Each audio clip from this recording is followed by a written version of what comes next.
மகாநதி சீரியல்ல இனி எபிசோட்ல என்ன நடக்குது அப்படின்னு பார்த்தீங்கன்னா, இப்ப காவேரியும், விஜயும் ரொம்ப சீரியஸா இருக்காங்க. இப்ப எதுவுமே சொல்ல முடியாது அப்படின்னு டாக்டர் சொன்ன உடனே, நம்ம பாட்டியும் அதே இடத்துல மயங்கி விழுந்துடுறாங்க. அதுக்கப்புறம் என்ன பாட்டியும் தூக்கிட்டு போய் அட்மிட் பண்ணிடுறாங்க.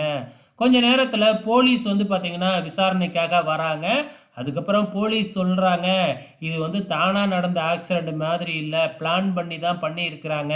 அப்படின்னு சொல்லி இன்ஸ்பெக்டர் எல்லாருமே சொன்ன உடனே எல்லாருமே ராகவ் பசுபதி தான் இது செஞ்சிருப்பாங்க அப்படின்னு நம்ப ஆரம்பிச்சிடுறாங்க, சொல்லவும் ஆரம்பிச்சிடுறாங்க.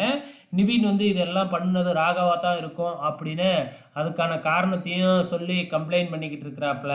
உடனே பாட்டி ஆரம்பிச்சிட்டாங்க, விஜய் எப்போ இந்த ஃபேமிலியோட டீல் வச்சுக்கிட்டானோ அப்பையிலேருந்தே இந்த பிரச்சனை தான் போய் மாட்டிக்கிட்டான் அப்படின்னு சொல்லி காவேரியை மறுபடியும் திட்ட ஆரம்பிக்கிறாங்க.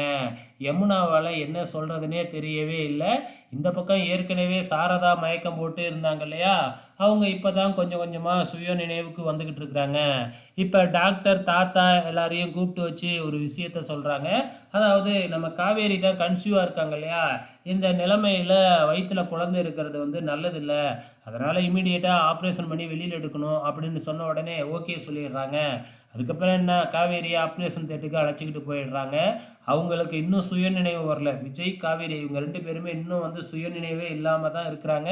உயிர் மட்டும் இருந்துகிட்டு இருக்கு அப்படிங்கிற ஒரு சூழ்நிலையில தான் இருக்கிறாங்க.